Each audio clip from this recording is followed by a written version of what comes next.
Mathieu, le producteur de Inoxtag, nous a révélé tous les secrets des vidéos 48 heures qui sont sorties sur sa chaîne et je t'en parle dès maintenant. Avant de commencer, comme d'habitude, cette vidéo m'a demandé beaucoup de travail, donc n'hésitez pas à vous abonner, à mettre un pouce bleu, à écrire dans les commentaires ce que vous en avez pensé et à partager cette vidéo à vos potes. Et on commence tout de suite cette vidéo, je vais vous parler de tous les mystères qu'on nous a dévoilés sur la série des 48 heures. Pour commencer, comme je vous l'avais dit dans ma première vidéo qui a atteint le demi-million de vues et je vous remercie, je vous avais expliqué que tous les 48 heures étaient liés ensemble. En effet, tout commence des 48 heures et tous les autres épisodes, donc 48 heures dans les bunkers, 48 heures avec les zombies, le dernier survivant, tout est lié au backroom. Et même j'étais allé plus loin en vous expliquant que les backrooms c'était la première vidéo. Et qu'en fait toutes les vidéos qui sont sorties dans le mauvais ordre. Et que la vraie chronologie de toutes les vidéos, c'est la vidéo des backrooms, le dernier survivant qui est un spin-off, parce qu'elle fait pas vraiment partie des 48 heures, mais l'histoire est étroitement liée. Après c'est le 48 heures avec les zombies, et après c'est 48 heures dans le bunker. Et donc pour que vous compreniez la chronologie, on va commencer par la première vidéo et les indices qu'on a ratés, et c'est par rapport à la vidéo des backrooms. Alors pour vous expliquer, la vidéo des backrooms en fait est une représentation d'internet. Je vous en avais parlé avec les acteurs principaux de cette histoire qui est Tim Berners, qui est celui qui a créé internet, et Ken Pixel qui est celui qui a créé les backrooms. Et qu'est-ce qui m'a permis à l'époque d'expliquer que la vidéo des backrooms était bien liée à toutes les autres vidéos et que même Mathieu nous l'a confirmé? C'est tout simplement à cause de la salle des masques. À un moment donné dans la vidéo, vous avez dû voir, il y avait énormément de masques de partout. Et si vous aviez fait attention aux détails, vous avez dû voir que tous les méchants de toutes les vidéos apparaissent dans cette salle.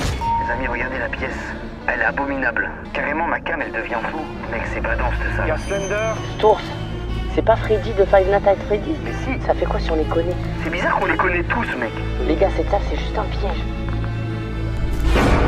Et donc ça nous permet de comprendre qu'en fait dans chaque vidéo 48 heures, les méchants viennent des backrooms, sont envoyés des backrooms dans des réalités alternatives, tout ça pour les arrêter. Comme dans la vidéo Les Derniers Survivants avec le slasher, la fameuse voiture qui a percuté Inoxtag et Mathieu. Dans 48 heures avec les zombies, c'est les zombies et les différents méchants qu'on a vus dans la vidéo. Et dans la vidéo des bunkers, c'était la fameuse ombre. Mais il y a des détails qu'on a ratés dans la vidéo 48 heures des backrooms que Mathieu nous a expliqué. En effet, pour nous faire comprendre qu'on était vraiment dans internet de manière générale, ils nous ont sorti des petites refs, des petits trucs comme le logiciel WinRAR. Oui, quand Michou il tient ces fameux documents là, c'est clairement une image WinRAR. Ah, je vous jure, je suis même deg de pas l'avoir vue. Elle est incroyable la ref. Est-ce que vous déjà vous l'aviez vue? N'hésitez pas déjà à me le dire dans les commentaires. Et même en allant encore plus loin, en fait tout simplement les tisseuses, celles qui soi-disant permettraient de sortir des backrooms, en fait sont juste la représentation des 3 plus grands sites internet qui existent: Google, Mozilla et Internet Explorer. Et on aurait pu le comprendre quand elle propose à Inoxtag d'avoir un cookie. Est-ce que vous savez si les cookies sont comestibles? Attends, mais elle a pas dit qu'il faut ramener des cookies, hein. Non, mais il y a plein de cookies là. C'est à vous de me dire. Non, commence pas. Quelque part, Mec. Je lui ai pété un cookie. Maintenant, vous faites la liaison. Quand vous allez sur des sites internet, pour pouvoir vous donner des pubs appropriées, et on vous demande d'accepter les cookies. Et là, c'est pour ça qu'Inoxtag devait impérativement accepter le cookie, parce que sinon, il allait avoir des problèmes. Et c'est même pour ça que dans cette vidéo, plus ils avançaient, plus ils avaient d'informations, plus ils acceptaient de travailler et collaborer avec les tisseuses, et ils ont reçu énormément de cookies. C'est pas parce qu'il fallait les nourrir, hein. C'est tout simplement parce que ça faisait partie de l'histoire, en fait. Et c'était ça qui permettait de relier sur le fait que tout ça, c'était juste une représentation d'internet. Et même en allant encore plus loin, vous savez, quand ils trouvent ce fameux monsieur enfermé dans une pièce, celui qui est censé être Tim Berners, celui qui a créé internet. Au départ, c'était censé être un lieu de partage, tu vois, un partage de connaissances, une avancée pour l'humanité. C'était censé nous tirer vers le haut. Et aujourd'hui, c'est rien de tout ça. Aujourd'hui, ce lieu, c'est juste le théâtre de la désinformation, de la haine et de la cupidité. Mais grâce à toi, grâce à vous, ça va s'arrêter. Alors là, c'est une rêve, je vous avoue, je l'aurais jamais trouvé. Vous pouvez observer dans sa main qu'il tient une pomme et que derrière lui, il y a une sorte de fenêtre. Alors là, ceux qui vont me dire qu'ils ont trouvé qu'en fait la pomme c'était pour représenter Apple et que derrière lui c'était Windows, donc c'était pour représenter la rivalité entre Apple et Windows, alors là, je vous ai impossible.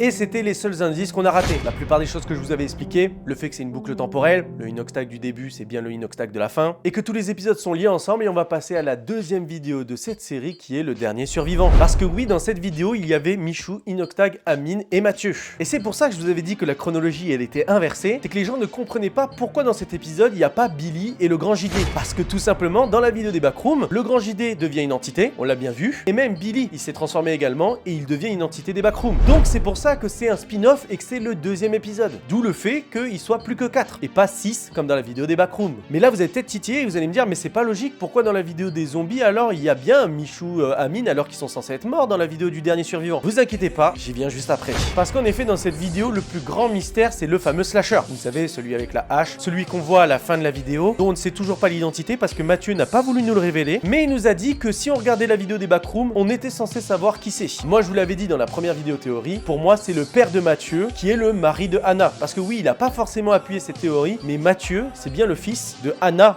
donc celle qui est tarée là, mes petits choux à la crème, et de son mari. Et pour moi, c'est le mari qui est déguisé en slasher et qui pète un câble à la fin parce qu'il a pas envie en fait de faire du mal à son fils. Et que même quand Mathieu et Inoxtag se font foncer dessus, on a cette vidéo de Anna qui pète un câble sur son mari en disant mais tu lui as foncé dessus, il était dedans, etc.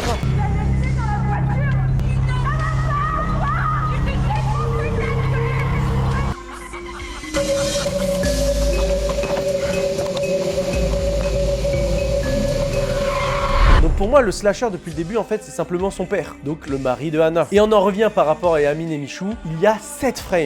Il fallait le voir dans la vidéo du dernier survivant, où en fait on voit Amine et Michou capturés. Donc en fait, ils sont pas réellement morts. Donc si on n'a pas vu leur cadavre, ils sont pas morts. C'est la logique des 48 heures. D'où le fait qu'on va passer au prochain épisode dans cette série chronologiquement par rapport à cette histoire. Et on continue avec la vidéo 48 heures avec les zombies. Parce que oui, on retrouve les mêmes antagonistes. On retrouve Inoxtag, Michou, Amine et Mathieu. Et là, normalement, vous avez compris tout le raisonnement. Pourquoi il restait plus que Michou et Inoxtag dans le bunker? C'est tout simplement que dans la vidéo des zombies, on voit Amine se faire mordre. On le voit être transformé et on voit qu'il est mort tout simplement. Mais on n'a pas vu Mathieu. Et là, c'est Mathieu qui nous explique qu'on n'aurait pas pu deviner parce que ça a été coupé au montage. Mais Mathieu, en fait, s'est fait mordre. Il nous a montré une image comme quoi il s'était fait mordre. Il est censé être allé voir Inoxtag en expliquant que voilà, il voulait pas qu'il se fasse tuer parce qu'il allait se transformer et donc qu'il préférait s'enfuir. Pareil pour moi qui suis mort, mais ça, c'est une chose que vous n'avez pas vue, qui était retirée du montage parce que voilà, la vidéo était assez longue, etc. Je vais vous mettre juste un extrait, juste en même temps que je parle. C'est que dans la vidéo, je suis revenu voir Inox durant la nuit. Je suis revenu avec une morsure et plein de morsures sur le corps, en lui disant au revoir, en lui disant que j'allais me transformer, que je lui souhaitais bon courage, etc. Et je repartais en zombie. Donc en fait, moi aussi, je me suis transformé comme Amine. Donc ce qui fait qu'à la fin du 48 heures avec les zombies, il reste bien que Inoxtag et Michou.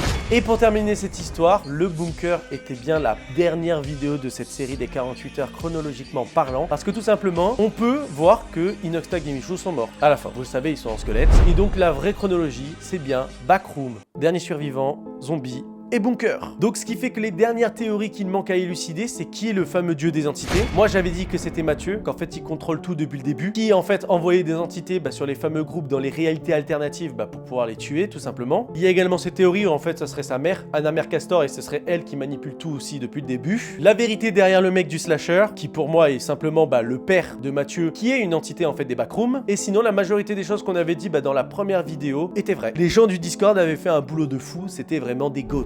Pour ceux qui sont restés jusque là, n'hésitez pas à écrire dans les commentaires qui est au backroom. Donc voilà, j'espère que vous avez bien aimé cette vidéo. Si on en sait un peu plus sur cette histoire et qu'il y a encore pas mal de trucs à dire, je vous en ferai une troisième vidéo. Est-ce que vous avez envie d'en voir une troisième? N'hésitez pas déjà à me le dire dans les commentaires. N'hésitez pas à liker, à vous abonner et à partager cette vidéo à vos potes qui aimeraient savoir le mystère des backrooms. C'était Keoni, on se retrouve dans une prochaine vidéo. Ciao!